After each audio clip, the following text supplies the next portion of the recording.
Bueno, vamos a presentar este video sobre el conversatorio que en su momento desarrollamos en la red Camélidos sobre la problemática de la producción de fibra en camélidos americanos. Los autores de esta presentación pertenecemos a la Universidad Católica de Córdoba, Argentina, programa SUPRAT, y al Consejo Nacional de Investigaciones Científicas y Técnicas CONICET, a través del Instituto de Investigaciones de Recursos Naturales y Sustentabilidad José Sánchez Labrador, cuya sigla es IRNASUS. La idea de desarrollar esta temática en relación a los aspectos físicos que hacen la fibra de alpaca y llama fundamentalmente, y el efecto que tiene eso sobre su mercado y bueno, y en relación a las crisis de precios que tenemos actualmente, parte adjudicado a la cuarentena o a la pandemia, pero también debido a la forma particular del mercado que tiene. Bueno, eh, empezamos con un poquito de historia. Eh, este personaje que vemos acá, Sir Titus Salt, es un personaje inglés, escocés para más datos, que en 1836 se encontró por primera vez con la alpaca, ahí dice lana de alpaca, en un depósito, en una barraca en Liverpool, donde llegaban desde el puerto de Hilo de Perú, llegaban las fibras. Tomó unas muestras, las llevó a su empresa familiar, donde él era empleado, hizo algunas experiencias y luego volvió y compró el lote completo. ¿Para qué lo presentamos a esto? Bueno, porque indica de alguna manera cómo empezó a ser utilizado por la industria esta fibra. Este hombre tuvo mucho éxito porque pudo adaptar su maquinaria, fundamentalmente el peine circular, el peine noble, para peinar, hilar esta fibra. Pero fíjese lo que dice acá abajo, ¿no? Salt y sus ayudantes adaptaron maquinaria para hilar un hilo uniforme y utilizaron tramas de alpaca con ornín de algodón o seda. O sea, en realidad las telas que ustedes ven allí están, están armadas con, con, con ornimbre de algodón o con ornimbre de seda, y vista en el museo es difícil de verla, de tocarla, pero verlas así personalmente, son muy uniformes y aparentemente muy suaves, lo cual indica que realmente fue exitoso el trabajo de este hombre. Lo que logró Titus Sol es hilar esta fibra muy larga, por crecimiento indeterminado o por lo menos crecimiento bianual, como sigue siendo actualmente, y hasta un cierto punto eliminó los problemas que vamos a abordar hoy.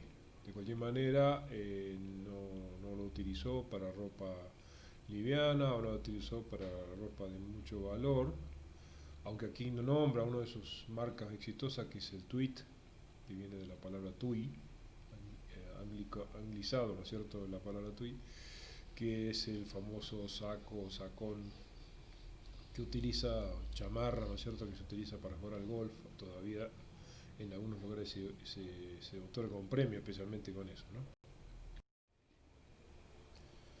Bueno, otro poquito de historia. Este libro, que en realidad es una descripción de viaje, hecho por este personaje, William Walton, encargado por el conde de Sheffield, un personaje muy importante en la revolución industrial y en la industria textil inglesa. Él habla de Peruvian Ship, llamado Carneros de la Tierra, pero en realidad él entra por Lima y baja a Buenos Aires en 1811, en 1810 aparentemente, en 1811 escribe este informe. En 1808 y 1809 habían sido las invasiones inglesas, o el intento de invasiones inglesas en Buenos Aires, o sea que es muy posible que su viaje estuviera relacionado con eso. Describe a la fibra, describe a los camelios, describe a sus creadores, confunde Alto Perú con Perú, bueno, tiene algunas imprecisiones, ¿no? Alto Perú era la parte del Virreinato del Río de la Plata, que hoy es Bolivia, es buena parte de la región de Puno y es también parte de Chile. En ese tiempo pertenecía al Virreinato del Río de la Plata, ¿no? O sea, capital de Buenos Aires. Este hombre, bueno, fíjense lo que pone ahí, ¿no? Experimentos realizados por los españoles para improvisar mejorar, perdón, su respectiva raza. Y después en letra más chiquita aparece una cosa bastante llamativa. Dice, an account from a successful attempt to domesticate the vicuna in England and the recommendation for the species to cross with our native flocks. O sea, pensaba que se podría cruzar la vicuña con sus ovejas en Inglaterra, lo cual es obviamente un gran disparate. Pero bueno, este libro se hace muy conocido en Escocia entre los industriales incipientes, industriales textiles escoceses. Buena parte de ellos migran a Estados Unidos y a Sudamérica, bueno, a Brasil y a Argentina, llegan a mediados del siglo XIX, fines del siglo XIX. Se atraen de alguna manera esa idea del uso de las fibras de los camélidos. Es unido a la tradición. La prenda del gaucho, por ejemplo, el poncho, el chiripá, alguna parte de su ropaje estaba hecho en la actual provincia de Catamarca, en el noroeste, y incluía casi siempre fibra de llama, o era de fibra de llama, eso lo hemos descubierto ya recientemente, ¿no? Ellos traen, digamos, la técnica o la idea de Titusol, de hilar esta fibra muy larga, que es casi como un filamento, eh, y peinarla por el sistema peinado, por supuesto. Lo mismo sucede cuando se instalan las industrias actuales, industrias textiles peruanas, en Arequipa, eh, tanto Mitchell como la familia Patey, ¿no es cierto?, inician también sobre la base de ese mismo sistema de procesamiento que de alguna manera se está utilizando actualmente. Y bueno, vamos a hacer alguna referencia sobre sus inconvenientes o sus dificultades actuales para lograr un producto de buena calidad.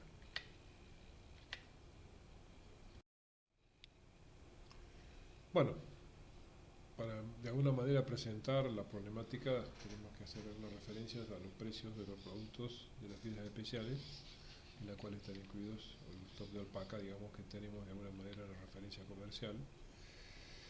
Aclaramos que no existe algo así como un mercado formal sobre estas fibras en general, es muy difícil, estos son precios suministrados fundamentalmente por la industria. No importa, en este momento no sabemos si son actuales o reales o no por la situación que tenemos, pero simplemente lo interesante es hacerlo en forma comparativa. Estamos comparando, por ejemplo, un kit Mohair 25 micrones, $50 el top, contra el Alpaca Baby, ¿no es cierto?, $25, evidentemente a una calidad similar, un precio muy distinto de parte de una de las fibras especiales competidoras que es el Mohair, de lo cual Argentina somos el productor primero en este momento, el primer productor mundial, el exportador mundial de Mohair y junto con Sudáfrica. Y por otro lado, por supuesto, la fibra de alto nivel competitivo, que es el cashmere, que también tenemos en Argentina. Los precios ahí no son por top, sino que son por simplemente el descerrado. Y fíjense que bueno, el cashmere afgano, el más barato, ¿no es cierto?, marrón oscuro, $110 el kilo. También tenemos el precio de los de la fibra de camello, el camello bactriano, aunque hoy posiblemente es casi todo camello dromedario. El Super Baby, que es bastante más fino, ¿no es cierto?, que el Baby de alpaca, pero sale $45 y también está cerrado, ¿no? Stop, $30 el medium y $23 el adulto, así que evidentemente es la diferencia de valor, digamos, vamos a ver qué significa precio y qué significa valor, pero la diferencia es importante con respecto a la fibra del alpaca. Con respecto a para nosotros, para Argentina, ¿no es cierto?, la fibra de llama, bueno, va siempre de la mano, digamos, de la fibra de alpaca que la que determina para nosotros el precio. Bueno, ¿cómo percibe el consumidor, ¿no es cierto?, el valor de la ropa de lana? Este trabajo está hecho para lana, ¿no es cierto?, de la doctora Sneddon de Estados Unidos, con la cual tenemos alguna relación, algún contacto, pero nosotros pensamos que es también trasladable a la fibra de camélidos por la misma condición, una condición es muy parecida, ¿no? En principio arrancamos de marcar la disposición de pago, o sea, se compra o no se compra a partir de que que el consumidor quiere pagar o no por ese producto.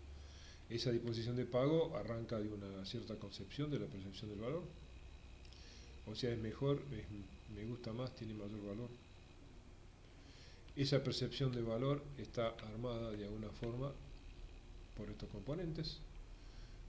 La percepción de calidad. La calidad, acá los autores hacen mucha referencia al tema del pick factor en lana, por lo tanto es trasladable obviamente.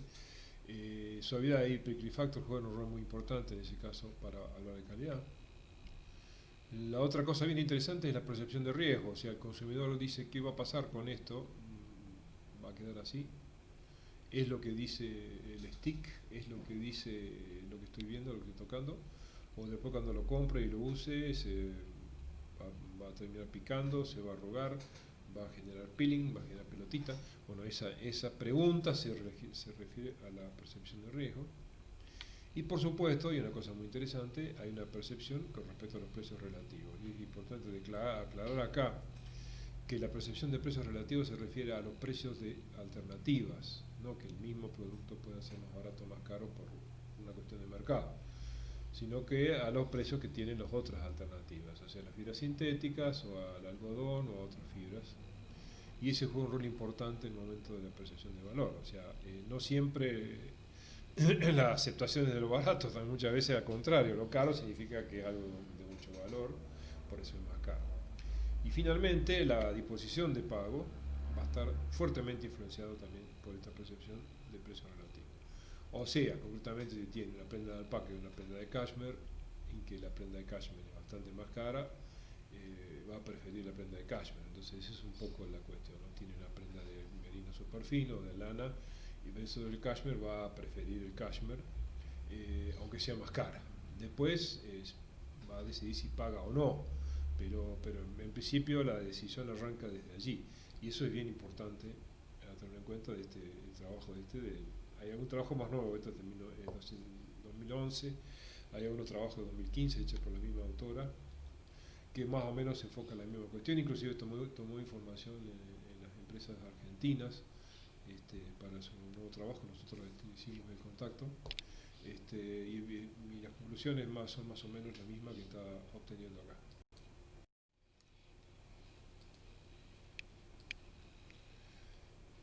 Bueno, la primera pregunta es ¿a dónde arranca el problema? ¿Dónde está asentada esta problemática de la competitividad o de la aceptación o no, o el rechazo o no de las prendas de alpaca y de llama, ¿no? Acá presentamos un esquema simplificado de cómo es la picazón, una información histórica en la cual se decía que esto era un problema de alergia, de reacción anafiláctica. Eso ha sido descartado a partir del trabajo de Bonsworthy del año 1980, 83, 84 y continuado después del trabajo del Dr. Naylor, Geoffrey Naylor, que más o menos explica cómo es esta cuestión. O sea, tenemos la tela, tenemos fibras sobresalientes de la tela, tenemos la superficie de nuestra piel y acá tenemos receptores con terminales nerviosas. Esos receptores se los llaman nociceptores o receptores del tipo C, son receptores de dolor. En general son de muy pequeño tamaño, su área de afectación. Esta fibra, esta punta de la fibra que apoya, cuando supera un cierto grosor o de acuerdo a un cierto largo, ¿no es cierto?, consigue estimular a estas terminales nerviosas, ¿sí? Hay una pequeña aclaración para los que saben algo de neurofisiología, son amielínicas, las acciones de estos receptores son amielínicos, o sea, no son muy rápidos en la percepción, pero sí es una percepción más duradera. Esto genera una reacción que es parecida a una reacción inflamatoria, o sea, se produce un enrojecimiento acá en la zona y con un poquito más de tiempo genera picazón. Pero esto sucede fundamentalmente porque esta fibra no se pandea, como ustedes ven acá. ¿Se pandea o no se pandea de acuerdo a esta ecuación? La fuerza de combado, fuerza de doblado, está determinada por esta ecuación de Euler, modificada por Naylor. que está compuesta por el número pi, por el módulo de Young, importante que vamos a verlo con más detalle, el diámetro de la fibra elevado a la 4, todo dividido por una constante multiplicada por el largo de la fibra sobresaliente al cuadrado. O sea,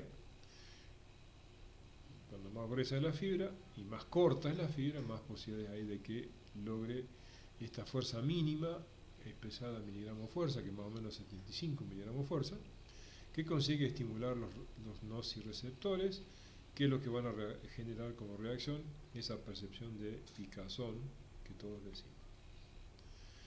Hay dos situaciones que hay que considerar. La fibra en vertical o 90 grados como está acá, y la presión ejercida directamente sobre la fibra, que en inglés se llama buckling, ¿no es cierto? O doblado axial o doblado con presión, y el doblado lateral, ¿no es cierto?, que es el bending en inglés, que es la mayor situación que se presenta, ¿no? No es muy difícil que una fibra esté en forma vertical, generalmente está inclinada, hacia los 45 grados. De menos de 45 grados ya es prácticamente no ejerce resistencia, se dobla muy fácil, pero es importante aclarar esta situación para poder interpretar correctamente cómo funciona este efecto de picazón. La picazón no es alérgica, simplemente es un efecto físico y está determinada básicamente por esta ecuación que vemos aquí. Además de la variación del diámetro, que obviamente hay entre tipo de fibra y tipo de fibra, también hay una variación del módulo de Young, ¿no? Eso es lo que mostramos acá. O sea, comparativamente entre los distintos tipos de fibra. Acá hacemos algunas aclaraciones de qué es esta curva que estamos mostrando, o alguna confusión en el conversatorio. Esto se llama curva carga-alargamiento, aunque esté mal dicho, mal puesto, porque en realidad se pone las Y, lo que debería de ser lo que está en las X, o sea, la carga debería estar en las X, y el alargamiento en la Y, pero bueno, esta es la costumbre y así se usa. O sea, stress strain significa, se traduce como carga de alargamiento. Acá otra aclaración importante, estos son promedios de fibras, ¿no? No son fibras individuales, sino que son promedios de fibra. Y fíjese que el módulo de Young de la alpaca es bastante más alto que el de las lanas y del cashmere, inclusive, que es bastante alto, que se está comparando acá. Fundamentalmente, el módulo de Young es la pendiente que tiene esta curva, ¿no? Acá se llama zona de rendimiento o módulo de Hooke, que es cuando el estiramiento, el alargamiento llega más o menos entre el 2 al 4%. Ahí, acá ya la fibra no recupera, la fibra ya no recupera su elasticidad, o sea, el estiramiento ya es permanente, hasta que la fibra definitivamente alrededor del 40% del estiramiento se rompe.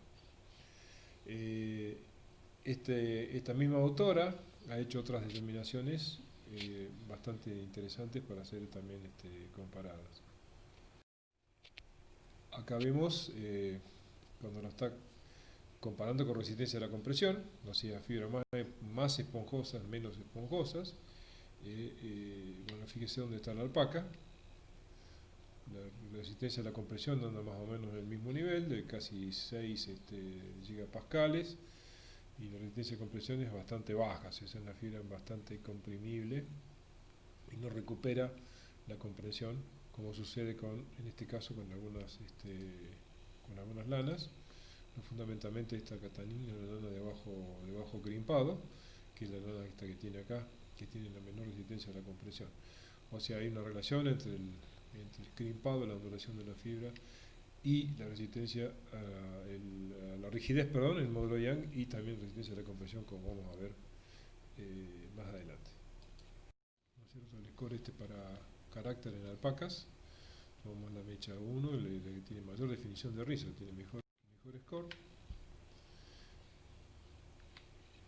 Lavamos, por supuesto, y separamos una parte de la mecha y la disecamos sobre este terciopelo que ven acá. No como diagrama de Baer, o sea, en relación al largo, sino simplemente como fibras individuales para poder observarlas a simple vista, macroscópicamente, en forma individual. Y acá vemos que aparecen algunas fibras que son lacias, ¿no? Que son destacadas, tienen un poco más de opacidad que el resto, tiene muy poca ondulación, que se separan dentro del grupo.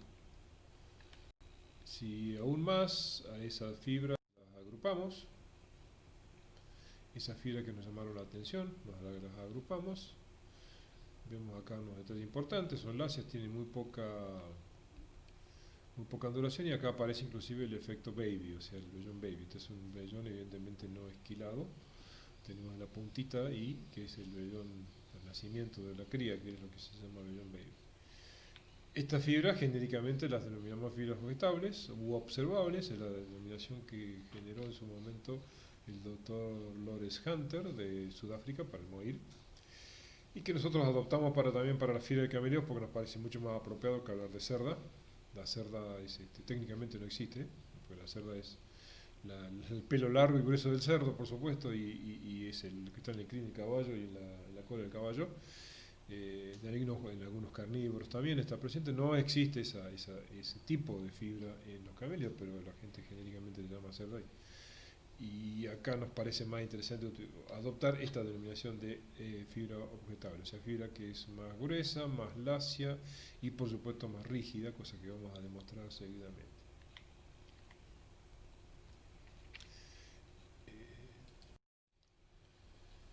Bueno, si tomamos un grupo de fibras, digamos, perdón, una mecha cualquiera, disecamos, sin tomar en cuenta la frecuencia, simplemente presentamos los distintos tipos que nos aparecen.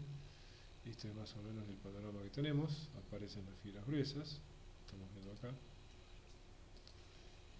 este grupo 1 y 2, lacias y generalmente muy rígidas. Nos aparece otro grupo que llamamos intermedia generalmente, este grupo 4, donde hay algo de ondulación y no son del todo rígidas. Y el grupo de las fibras finas, grupos 5 y 6. Esto no sucede cuando se trata de la mutación lustre, cuando se trata del SURI, ¿no? Pero cuando no es SURI sí aparece esta característica. Estas fibras evidentemente tienen ese... Acá tenemos las fibras más finas de ondulaciones, que es la que tienen las fibras de la... Acá tenemos algunos datos tomados de la estación experimental Kimsachata de línea, y suministrada por el doctor Mamanicato, coautor y compañero de este trabajo, en donde relacionamos el factor de picazón, o sea, las fibras de más de 30 micras, así como las mide el OSDA, y la edad de los animales, y también el diámetro de los animales. Esto lo estamos viendo en alpacas Huancayo y Suri. Fíjense que aumenta el diámetro, aumenta el factor de picazón con la edad, casi hasta los 4 o 5 años, después se estabiliza. Eso es igual en Huancayo y en Suri, y más o menos responde a lo que sucede con el diámetro medio, ¿no?, de la fibra. Lo interesante de destacar es la gran variabilidad que presenta esta medida, ¿no? Fíjese que el factor de picazón es mucho más variable de lo que es el diámetro inclusive. Y acá tenemos puesto esta línea azul que dice 3,2%, que podemos saber que es el umbral, la cantidad de fibra objetable, ¿no es cierto?, que es percibida por el usuario, empieza a notar, digamos, que pica.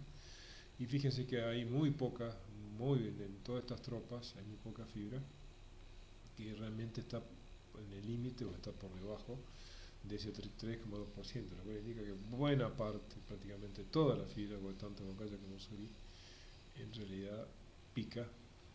Eso depende, por supuesto, si hay tejido de puntos, si hay tejido plano, y de la densidad también del tejido que se ha hecho, ¿no? Pero es importante ver esto, no hemos puesto datos nuestros argentinos para no crear algún tipo de resentimiento sobre eso. Trabajamos con las alpacas de una estación experimental que de alguna manera representa a las alpacas que tiene el productor, que no están seleccionadas ni por diámetro ni por ningún otro factor, o no están seleccionadas formalmente por lo menos. Entonces, bueno, ahí es un poco, refleja lo que sería la realidad del problema de la picazón y su incremento con la edad. O sea, ¿no?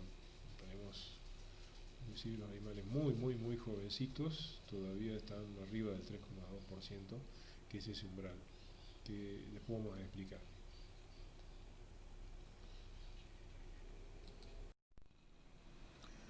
Bueno, este es un trabajo hecho en Australia, donde se determinó el módulo de Young en gigapascal. Se puede medir de varias formas, una medida de presión, en pascal es una medida de presión.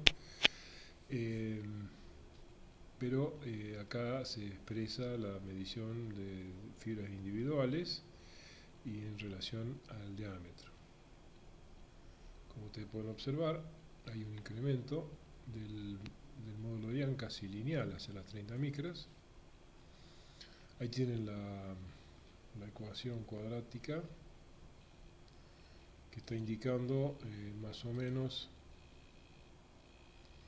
bueno, hay un término cuadrático que es significativo, aunque es de muy bajo valor, ¿no? De cualquier manera, en esta zona de las 30 micras hay mucha variación. Es muy difícil de medir, de realizar la carga de estiramiento para fibras individuales, pero bueno, se puede hacer, existe la posibilidad de hacerlo. Tenemos en Sudamérica tenemos dos institutos que lo pueden hacer, uno el LATU de Uruguay, en Montevideo, y otro de INTI en Argentina, que tienen instrumental para medir para hacer esta curva individual y poder establecer el módulo de Young o el módulo inicial, ¿no es cierto?, como dijimos antes, un modo constante de rigidez en relación al diámetro, por ejemplo. Hay un descenso relativo en las fibras más gruesas, pero igualmente tienen mucho mayor resistencia, son mucho más rígidas. Las fibras más gruesas es lo que está indicando claramente este trabajo. Inclusive las fibras muy finas, fíjense, de 212 micras, están por abajo de 1 gigapascal, o sea, son muy elásticas, son muy poco rígidas. Este trabajo también viene de la tesis de Hilbrick, de esta investigadora australiana. Ella midió la constante de rigidez o el módulo de Young, ya está pesado en newton metro, o sea, otra forma de presión, pero no importa, es más, el 0 punto es equivalente a la medición anterior. De vuelta repito, esto no es una mecha, son fibras individuales, por eso si fuera una mecha acá habría otro dígito, sería 25, 28. Hago esta aclaración porque durante el conversatorio hubo alguna confusión sobre eso. Hay dos formas de medirlo, más que de medirlo, de expresarlo. O sea, expresarlo de acuerdo al punto de ruptura, o sea, el diámetro que tiene la fibra cuando se termina rompiendo, o al diámetro real de la fibra. Esta está medida con un instrumento, con un sistema de medición por vibración, que generalmente estos aparatos que miden esta curva lo tienen adosado. Y acá compara lanas de distinto tipo y distinto diámetro con fibras especiales. A nosotros nos interesa, por supuesto, para los valores de alpaca. Una de las medidas, comparamos con la lana del mismo diámetro, fíjense que es mucho más rígida, es muy alta esta medida, por eso la autora no le da mucha confianza, da un poco más de confianza a esta segunda medida. Pero fíjense que es alta, casi el doble, el módulo Young de la fibra de alpaca de 26 y 25 micras a la lana, indicando claramente que es la de mayor, es la fibra de mayor rigidez, ¿no? Acá vamos a tratar de explicar qué es lo que sucede con la fibra sobresaliente sobre la tela. Acá tienen este espacio de 4 milímetros encima de la tela, acá está el borde de la tela, ahí ven las fibras que sobresalen. Ahí tenemos algunas fibras objetables claramente marcadas. Acá lo que hicimos es un cálculo del diámetro que necesitamos para las dos situaciones, el pandeo axial que está en verde y el pandeo lateral que está en rojo, para que determine los 75 miligramos fuerza, que es lo que pica, ¿no? También le colocamos la ponderación de la cantidad de fibra que sobresale de una forma y de otra, ¿no? O sea, acá no ven prácticamente ninguna fibra que esté en 90 grados, la mayoría de las fibras están inclinadas, pero bueno, hay más o menos un 30 y un 70% de fibras que están pandeadas. Fíjese acá el cálculo, entre 26 a 28 micras, una fibra de 2 milímetros, con el pandeo axial, ¿no? Con la compresión, alcanza los casi 76 miligramos fuerza, que sería la presión necesaria para generar la estimulación de los nociceptores, ¿no es cierto?, receptores de tipo C en nuestra piel. Pero en el caso del pandeo lateral es bastante mayor, 32, casi 33 micras promedio, para lograr eso mismo, ¿no? Acá, bueno, se puede calcular un promedio de la cantidad, o sea, tomando en cuenta la frecuencia de fibras de 1 milímetro, 2 milímetros, 3 milímetros que sobresalen de acá, eso es lo que hemos medido acá, y acá el pandeo lateral no se considera la fibra de 1 milímetro porque no ejerce ningún tipo de acción, se considera la de 2 y la de 3. Fíjese lo que tenemos como promedio, ¿no? 28,3 para el pandeo axial, 29,97, o sea 30 micras para el pandeo lateral. Y si finalmente las ponderamos por la frecuencia de cada una de las situaciones, pandeo lateral y pandeo axial, nos da 29,5, aproximadamente 30 micras, o sea que es correcta la apreciación que tenemos sobre la, fibra de 30 micras, son las que determinan de alguna forma el problema de la picazón. Pero no hay que olvidarse que hay una fluctuación bastante importante, o sea, ya una fibra de 26 micras puede picar, ¿no? En este otro trabajo nosotros determinamos experimentalmente con panelistas cuál es la capacidad que tienen los panelistas de diferenciar entre una tela que pica y una que no pica. Esto es fibra vegetal espeso en peso, 3,2% para tejido de punto, que es lo que hicimos en el ensayo. Con una ecuación de Naylor estimamos lo que podría ser para tejidos planos. Esto no es un dato experimental, esto está estimado, es 1,6, de la mitad.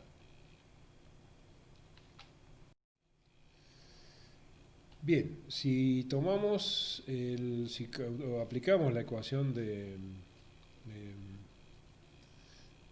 Euler, pero modificada por Naylor, ¿no es cierto?, para estimar la presión necesaria, ¿no es cierto?, o la fuerza necesaria que tiene que ejercer la fibra para estimular los receptores, y tomáramos todos los diámetros, y en las dos situaciones, o sea, pandeo lateral y pandeo axial, más o menos es lo que estamos viendo acá. En azul, la compresión axial, o sea, desde arriba, y en rojo, la compresión lateral. Fíjese que hasta las 26,5 micras, más o menos, los dos se comportan muy parecido. Están por debajo de los 75 miligramos de fuerza, bueno, llegan a los 75 miligramos de fuerza recién ahí. A partir de ahí se empieza a desprender el pandeo axial, empieza a ser más alta. El pandeo lateral recién a las 36,5 micras llega a estar tocando por encima de los 75 miligramos de fuerza, ¿no? Nosotros acá también hicimos una comparación,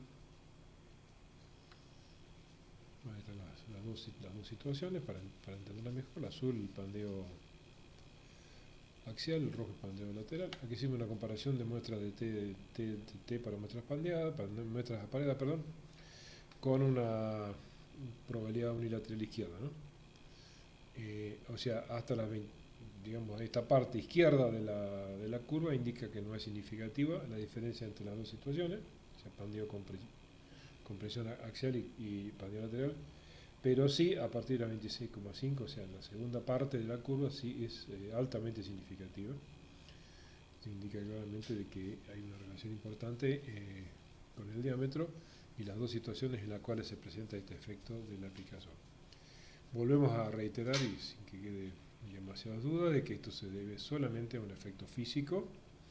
Acá no hay efecto de reacción alérgica, anafiláctica, eso es importante que nos quede claro. Que por lo tanto la solución que tenemos que aplicar tiene que estar relacionada a la supresión, a la extracción o a la disminución de las fibras que pueden llegar a alcanzar o a superar 75 miligramos fuerza necesaria para pandearse, ¿no? Si son más rígidas que eso, van a picar. Y si son menos rígidas, no alcanzan a manifestar el efecto de picazón.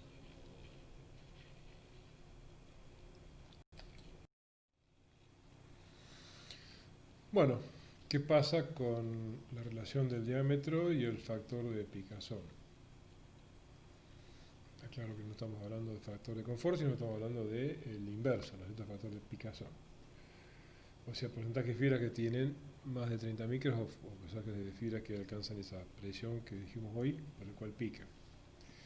Así que de nuevo tomamos datos de alpacas de Quimsachata, como para tener un reflejo de la realidad productiva, ¿no es cierto?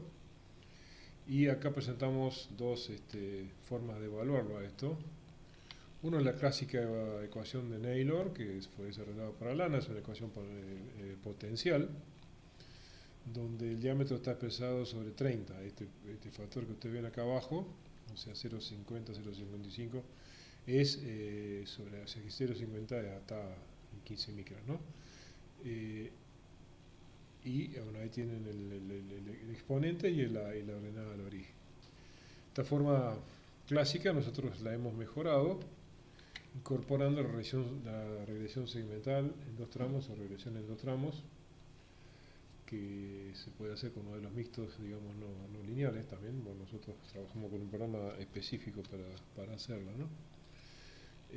Bueno, ¿qué característica interesante tiene esta regresión? Que permite estimar un punto de quiebre, un breakpoint, que es el que está señalizado acá como 22,96 micras, o sea 23 micras, para alpacas, y deja a la izquierda una pendiente y a la derecha una pendiente.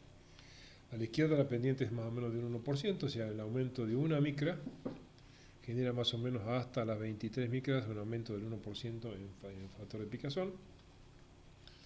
Y a partir de estas 23 micras, el aumento de una micra de diámetro genera un 5% de aumento del efecto de picazón. Como ven ahí, las dos rectas son bastante representativas de la nube de puntos. Eso lo vamos a ver en la evaluación que tenemos a continuación. Si una forma más didáctica, más comprensible quizás de verlo, es expresarlo de esta forma.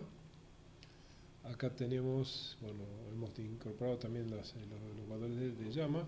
Tanto llama como alpaca no hemos separado por biotipos, o sea, suri y bocaya juntos, y cara y chacu juntos en el caso de la llama, ¿no? Acá tenemos el promedio general de ambas tropas, de ambas variables, ¿no? En el caso específico de diámetro medio, tenemos el diámetro medio de la alpaca, que es 23,8, el diámetro medio de la llama es 22,8, es muy parecido. Pero el prickly factor, fíjese que interesante, en el caso de la alpaca es ligeramente superior a la llama, es 15,8 versus 10,3. Tenemos el punto de quiebre, o breakpoint, que habíamos mostrado antes en el gráfico. Para alpaca es 22,96, o sea casi 23, para llama es 23,2 si redondeamos, ¿no es cierto? Y el prickly factor para ambos es muy parecido, 8,03, 8,7, o sea, el valor del prickly factor en el punto de quiebre en las dos especies, en las dos fibras, es muy parecido. La otra cosa que sigue siendo bastante parecida es el promedio de diámetro y de prickly factor a la izquierda, o sea, menor de 23 micras. En el caso de alpaca 19,9, en el caso de llama de 24, o sea, es muy parecido. Prickly factor cambia un poco, es menor en la parte más fina, es menor en alpaca, es casi 4, y 5 y algo en el caso de llama. Arriba del punto de quiebre, 27,3 el diámetro promedio, o sea, si tomáramos todos los vellones que están encima de las 23 micras, nos daría este promedio. Y el prickly factor es 26,8. En el caso de llama es bastante parecido el diámetro, 26,2, pero bastante menor el prickly factor. Esto es posiblemente debido al efecto que tiene la presencia de doble capa, ¿no es cierto? Que aparentemente uno cree que tiene más fibra gruesa y no es así, tiene más fibra fina porque tiene mayor densidad folicular. Entonces, bueno, lo que los ojos ven o lo que la vista ve o lo que la mano toca no siempre es la realidad, ¿no? Eso está bien claro en este caso. Bien, eh, complicamos un poco el ensayo, le agregamos algunos elementos más. Voy a tratar de ir despacio para que ustedes puedan entender. Acá estimamos el coeficiente de fricción de la fibra. En realidad lo estimamos como este índice de fricción debido a Onions y Tamset de hace unos cuantos años. El coeficiente de fricción es muy difícil de medir, no hay instrumentos disponibles por acá y bastante complicado de medirlo y bastante impreciso, pero este índice estima bastante bien ese coeficiente. Este índice está compuesto por el número de escamas por 100 micras multiplicado por la altura de la escama, o sea, el borde sobresaliente de la escama, que está debajo de la micra en alpaca y en llama, dividido el diámetro de la fibra que estamos midiendo multiplicado por 100. Si nosotros tomamos este coeficiente y, por ejemplo, lo comparamos con los tipos de fibra que quedan definidos por tipo de médula, ¿no? Como tenemos acá. La L es látiz, o sea, es enrejado, son estos dos tipos de médula que tenemos acá, la gruesa y la más fina, pero las dos con esa forma de reja. C es continua, acá tenemos las dos continuas, la más gruesa y la más fina. Interrumpida, es una continua finita, ¿no? Está interrumpida. Fragmentaria, eso apenas aparece un poquito de médula, y la que finalmente la medular. Fíjense que su comparación de media es significativo, o sea, el índice de fricción es mucho más bajo, es mucho más lisa, mucho más patinosa, si quieren decir de alguna forma, la fibra que está definida por la médula látiz, también la continua, y es mucho menos patinosa, tiene mucho más resistencia al sacarla de la mecha, digamos, en el caso de la fibra que está definida por la médula, por la amedulada, ¿no? Si lo comparamos con las curvaturas medidas individualmente en la fibra, no medidas con el OFDA, están medidas con el microproyector, pero usando el mismo método de Swan que utiliza el OFDA, pero esto está medido fibra por fibra. Fíjense que hay una relación bastante lineal, podríamos decir, aumenta la ondulación, o sea, la fibra más ondulada tiene mayor índice de fricción, ¿no? O sea, tiene mayor resistencia a desplazarse, y las fibras que son más lacias, obviamente, también son más, o no, obviamente, pero bueno, en este caso da como obvio, son más fáciles de desplazar esa acá. Y finalmente la relacionamos con el diámetro, y fíjese que la relación no es lineal, ¿no? Es inversa, pero no es lineal, o sea, el diámetro está en el denominador de la ecuación, pero hay un descenso importante desde del índice de fricción hasta las 36 micras más o menos, después va siendo cada vez menor, o sea, bien curvilínea la relación. Y también lo establecimos de una forma más formal, calculamos las correlaciones que hay, por ejemplo, entre el índice de fricción y las resistencias al combado, ¿no es cierto?, al pandeo, en las dos situaciones, la compresión axial y la compresión lateral. Fíjese que es muy parecido, menos 49, menos 50, es lo mismo, es una correlación altamente significativa. No es tan alta, podría ser más alta, pero sí, esto está indicando de que a mayor índice de fricción corresponde a fibras que son más elásticas, ¿no? Y eso queda bastante claro al compararlo con la curvatura de la fibra. Por otra parte, también se hizo la correlación de la fuerza de pandeo y casualmente la cantidad de curvatura, perdón, de la fibra, y bueno, fíjese que es más baja, es negativa y más baja, pero es significativa. Y por último, el índice de fricción y y la curvatura, que es lo que está en este gráfico. Bueno, fíjense que da positivo, obviamente, como está dice el gráfico, en 0,34 y es altamente, en todo caso es altamente significativo. Estos son datos que están formando parte de un futuro paper, todavía no los hemos publicado. Bueno, un ejemplo práctico, ¿no es cierto? Esto es, inicialmente cuando empezamos a desarrollar la tecnología del descerdado, cuando ya la tecnología estaba funcionando, hicimos esta prueba, o sea, se hiló y se tejió eh, esta tela, que la podemos mostrar físicamente, todavía la tenemos entre nosotros, no toda, pero una muestra de cada una. La tela tejida con un hilo de llama descerdada, el promedio de 19,3, 32 tex, y dio un score de confort de un 98%. Aclaro que este es un score de confort práctico, ¿no? O sea, de panelistas no entrenados. O sea, significa que el 98% de las personas que lo tocaron dijeron que no picaba.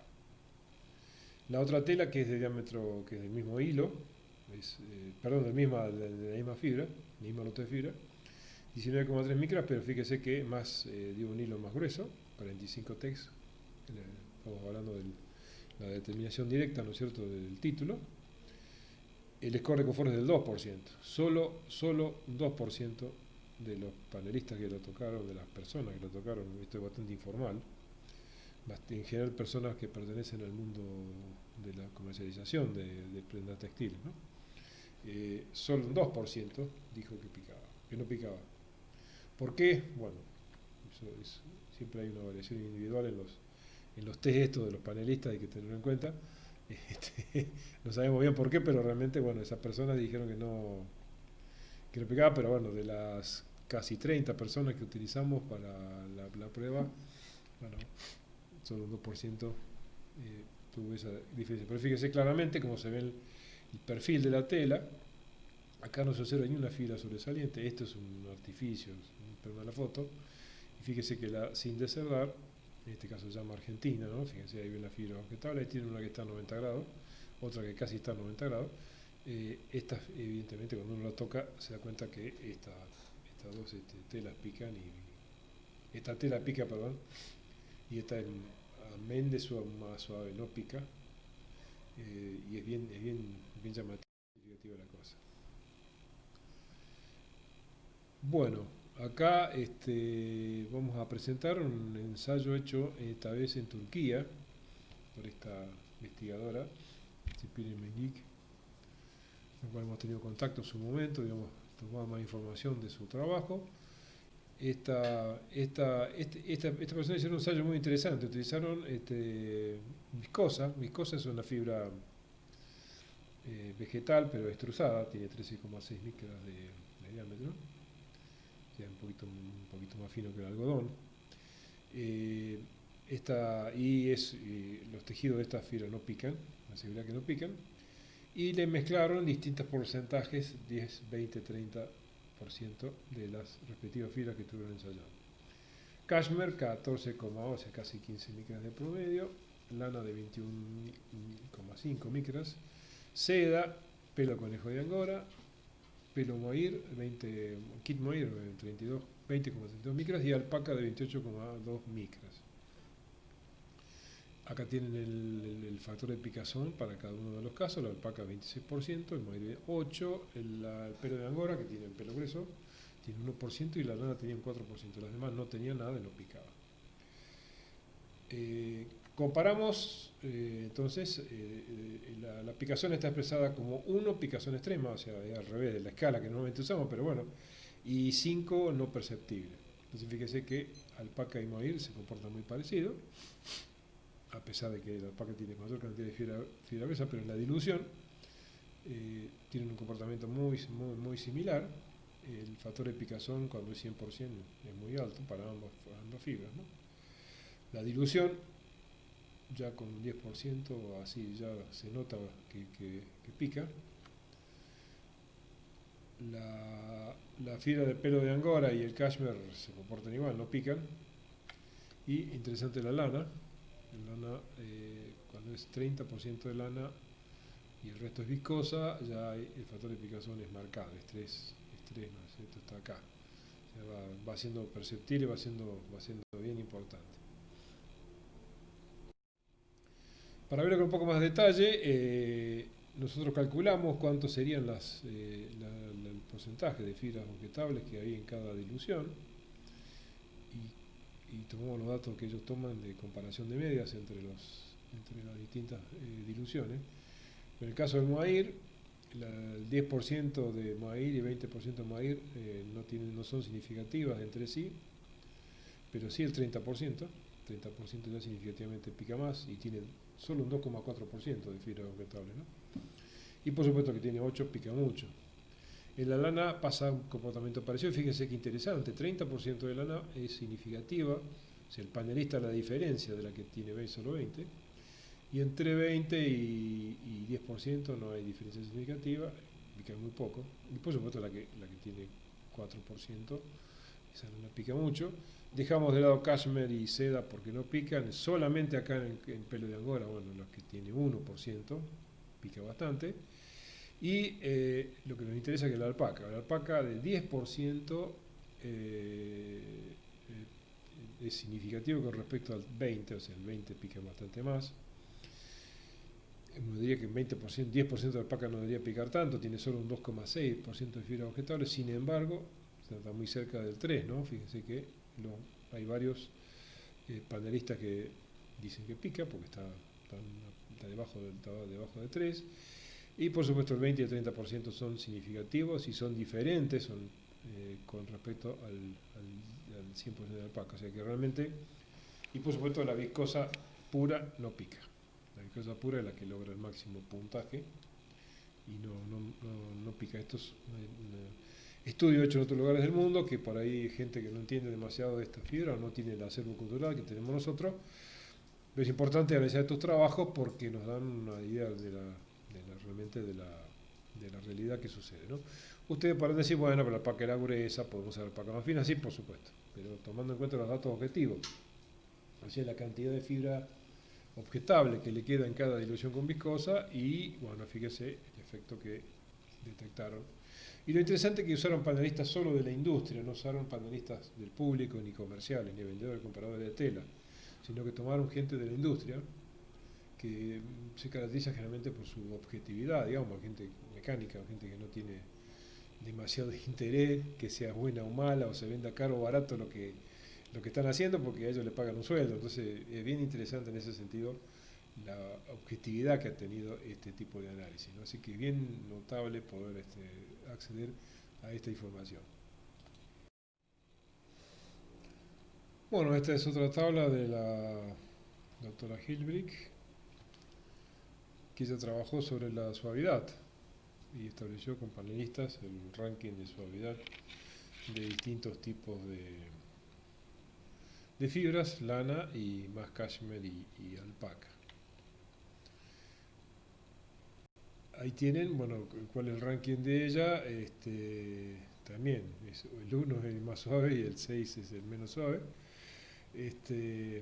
Por supuesto que está el cashmere a la cabeza, cashmere 17 micras, pero resulta más suave para la comparación de medias. Y lo interesante es que comparó lana fina, lana del sistema Optim, o sea, lana estirada, 17 micras más o menos, con alpaca 25,6. En grado de suavidad, los panelistas no encontraron diferencia significativa. Sí, lana gruesa de casi 27 micras fue menos suave. Lana teñida fue bastante menos suave. Y bueno, fíjese que interesante, más o menos son 8,6 micras de diferencia entre la alpaca y la lana fina, ¿no es cierto? Súper fina, en diámetro, y sin embargo tienen la misma suavidad. Esto es un hallazgo bien interesante, ya había habido otros trabajos anteriores que confirmaban lo mismo, o sea, la fibra de alpaca o de llama más rígida, con menos ondulaciones, con menos rizo, es sin embargo comparativamente mucho más suave a igualdad de diámetro que la lana o que las otras fibras. Por supuesto no compite con el cashmere, o sea, el cashmere la supera la supera mucho en suavidad, ¿no? Sin embargo, la misma doctora Hilbrick hace otra comparación bien interesante, pero esto es en telas. O sea, tela de punto, tejido de punto común, de chompa, de pullover, ¿no es cierto?, del silk jersey. Eh, por supuesto, hilado del hilo por el sistema peinado, el sistema Gorstit.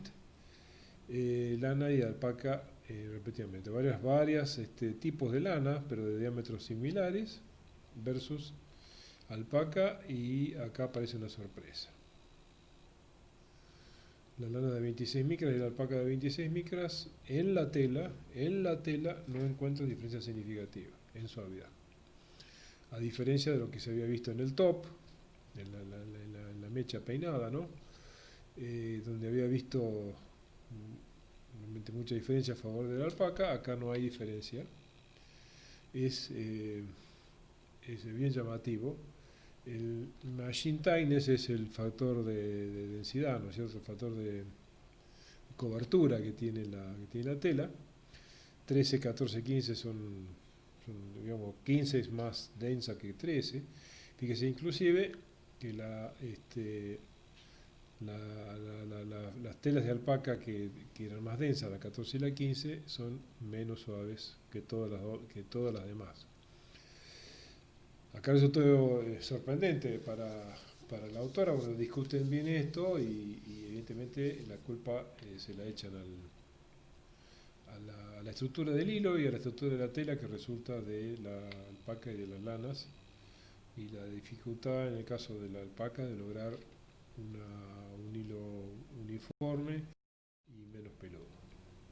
También lo compararon con un aparato de medición, el farómetro, que es un aparato para determinar la suavidad.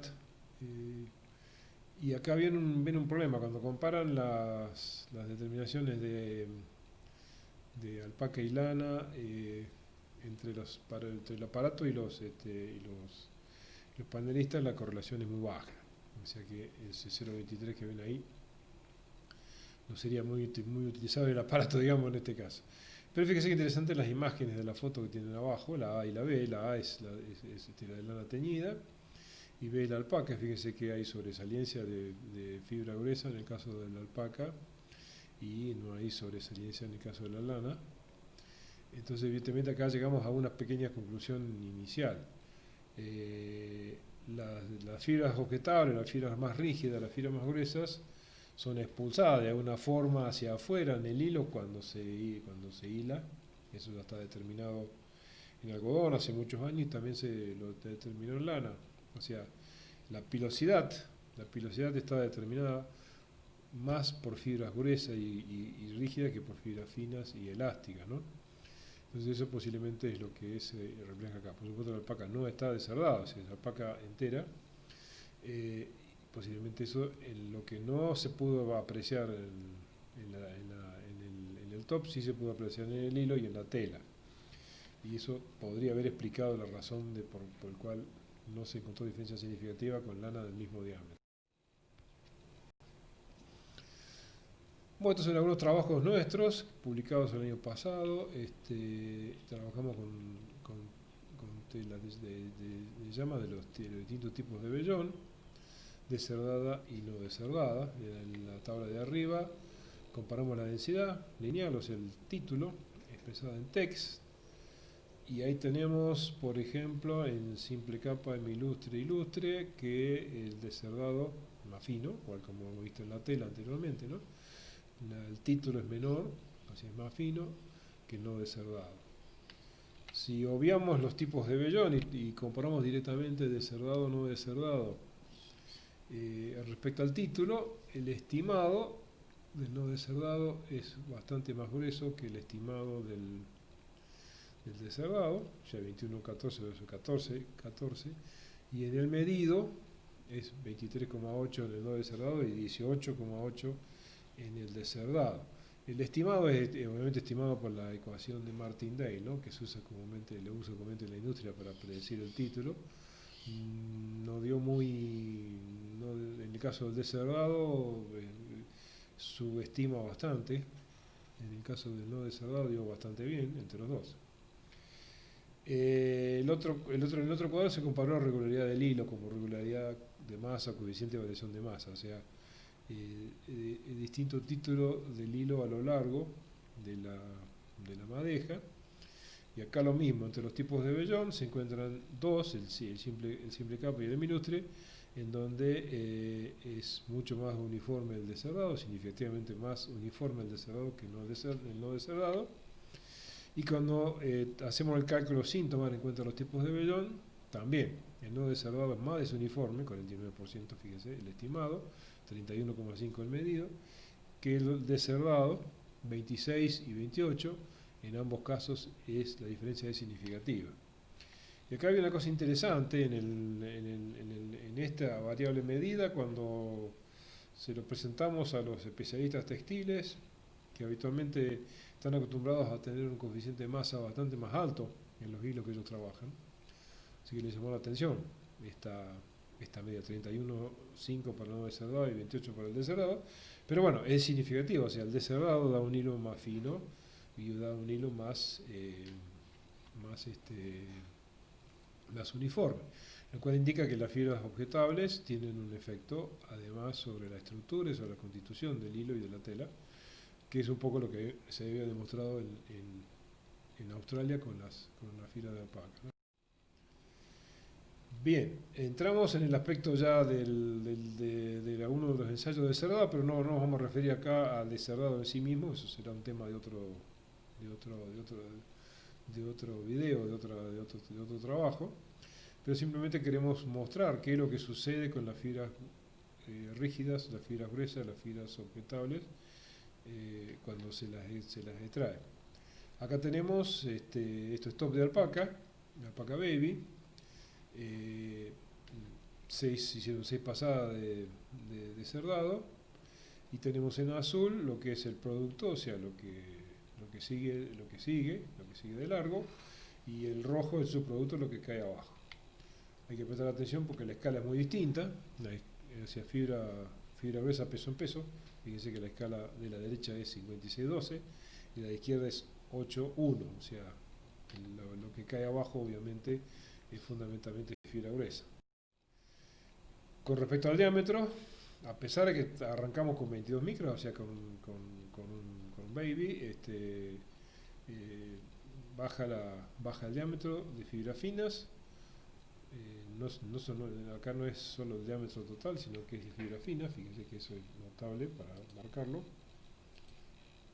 Esto es fibras finas. Esto es fibra fina, también es su producto. Y hay un descenso hasta la cuarta pasada. La cuarta pasada se estabiliza y no son significativos después entre la cuarta, la quinta y la sexta. O sea, la curva tiene una forma, pero estadísticamente no son significativos. Pero hay un descenso del diámetro hasta allí, lo cual significa que las fibras gruesas que el deserdado elimina están tomando un peso importante con respecto al diámetro de la fibra, y que dentro de ese grupo de fibras que llamamos fibras finas hay fibras que son sacadas por el efecto del deserdado, lo cual es un efecto obviamente muy deseado, ¿no? Acá también las escalas son distintas, 22 a 20 el de la izquierda, o sea, diámetro de fibra fina pero del producto, y a la derecha 32 a 23 micras es el diámetro pero del subproducto, o sea, lo que se descarta, se desecha. Estos son datos también sin publicar, que forman parte de un futuro paper. Acá, además de todas las comparaciones que hemos hecho entre deserdado y sin deserdar, acá se compara con el diámetro del hilo, o sea, el diámetro medio de la fibra, pero dentro del hilo. Y tenemos el rojo, los puntos en rojo es el deserdado, el triangulito en azul son sin deserdar. Y el T de Friedman es el nivel a partir del cual es significativa para los panelistas la tela de deserdado versus la no deserdada, ¿no? Por eso lo ponemos ahí, que es el punto de separación. Fíjense que en el caso del efecto de picazón, o de punción, como lo llamamos comúnmente, la mayor parte de las descerdadas están por debajo, con una excepción que es la 14. Se trata en realidad de una tela hecha con fibra azul y con fibra lustre, que su comportamiento es bastante independiente del descerdado. Acá pusimos también la famosa línea de 26 micras, que se usa a veces para determinar su fibra de calidad superior, de fibra de calidad inferior. Recién en el descerdado, eso es importante porque fíjese que la línea de suavizado que representa el diámetro es bastante marcada en el descerdado. Sin embargo, sin descerdar, la línea es bastante parecida, o sea que las muestras que se usaron eran de diámetro muy parecido, ¿no? Acá no hay mucha diferencia. Cuando se le pide al panelista que determine suavidad, bueno, el efecto obviamente es inverso. La descerdada va arriba, la más suave, y la no descerdada va abajo, independientemente de anterior, que la que picaba más, azul, estaba arriba y la roja picaba menos, estaba abajo. Y fíjese acá también interesante, fíjese en el diámetro medio. El diámetro medio de la roja hacia la descerdada es menor, arranca más atrás que el del azul, ¿no? Y acá también aparecen algunas muestras que quedan ahí, digamos, arriba del significativo, sin embargo están sin descerrar y son muestras SURI, son muestras lustre.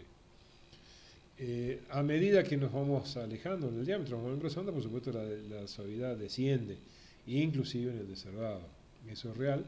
Y fíjese de nuevo, acá van a estar las 26 micras, hasta las 26 micras sin descerrado, perdón, es bastante parejo, después empieza a bajar la suavidad. Y también algo parecido podríamos decir del sin descerrar, ¿no? Ahí como que hasta 26 micras no hay mucha diferencia, pero acá sí. O sea que si alguien nos preguntara si esta famosa 26 micras para separar valioso de no valioso es válido, valga la redundancia, bueno, evidentemente que sí, que es un buen umbral, digamos, para tomar en cuenta, ¿no? O sea, porcentaje de vellones de fibra valiosa, que son los de menos de 26 micras, porcentaje de vellones menos valiosos, digamos, que son los de más de 26 micras, podría ser una buena medida, digamos, con algún...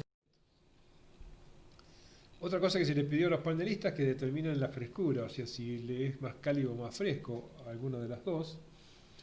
Y acá apareció una diferencia bien interesante, la descerdada, que es la roja en este caso también, arriba, es más fresca, y la sin descerdar azul es menos fresca, y en este caso realmente no hubo mezcla como vimos anteriormente, o sea, inclusive en el caso del lustre del Suri también es menos fresca cuando está sin descerdar, o sea, es más cálida, tiene más sensación de calidez, que a veces es un problema, por eso lo hemos medido, ¿no?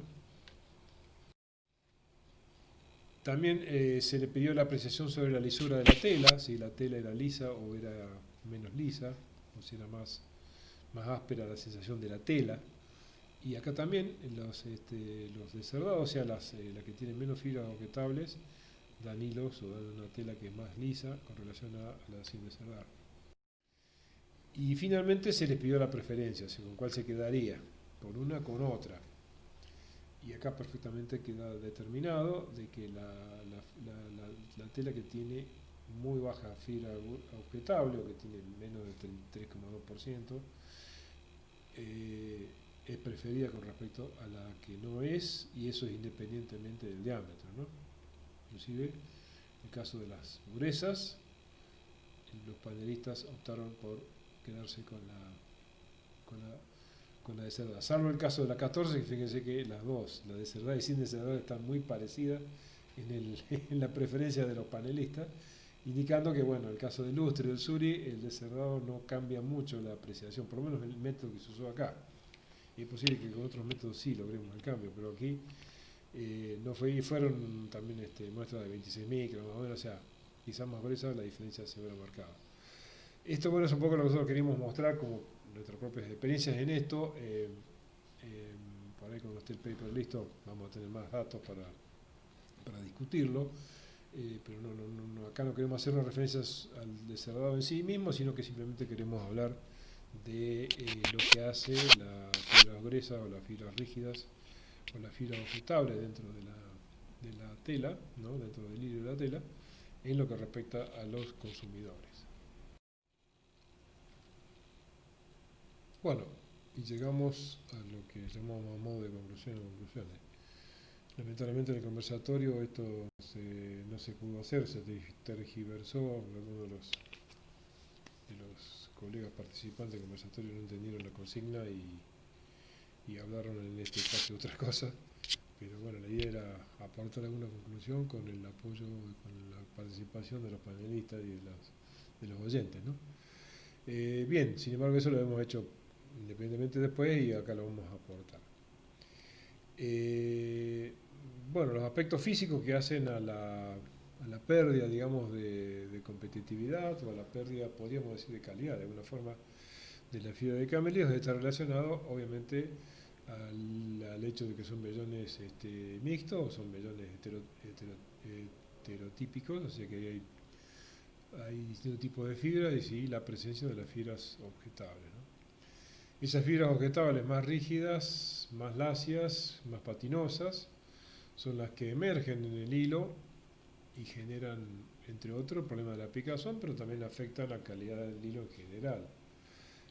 La pilosidad no es bien apreciada, salvo por algunas situaciones particulares. Bueno, se puede hacer el plisado, como hacen algunas empresas que hacen el plisado y de esa manera la pilosidad pasa a ser beneficiosa, pero en general no lo es. También esas mismas características que generan esa sobresaliencia, esa fibra objetable en el hilo, son las que se pueden después aplicar en el deserdado. Esas mismas características permiten que se deserde, o sea que se saque esa fibra objetable mediante un fenómeno mecánico. Que por supuesto no es el único, está por supuesto la selección. La diferencia, hemos visto una gran variabilidad del efecto de picazón, por ejemplo, en las muestras de los animales de Quimsachata. También nosotros tenemos otros trabajos y con otras tropas de alpacas o de llama, donde se ve lo mismo, lo cual está indicando de que hay mucho para hacer desde el punto de vista genético también, que se podría llegar a generar un cambio notable en ese sentido, pero lo importante que queremos concluir es eso, o sea, el problema de la presencia de estas fibras objetables nos quita competitividad en el mercado y en la comparación con las otras fibras lujosas y con la lana, con lo cual, bueno, estamos de alguna manera trabajando hace unos cuantos años ya en encontrar una solución a ese problema. Y es un poco esto lo que queríamos dejar como conclusión final de todo este trabajo. Por supuesto estamos disponibles para lo que ustedes quieran consultarnos. Vamos a dejar más abajo nuestras direcciones y nuestros mails para que puedan consultarnos si así lo requieren.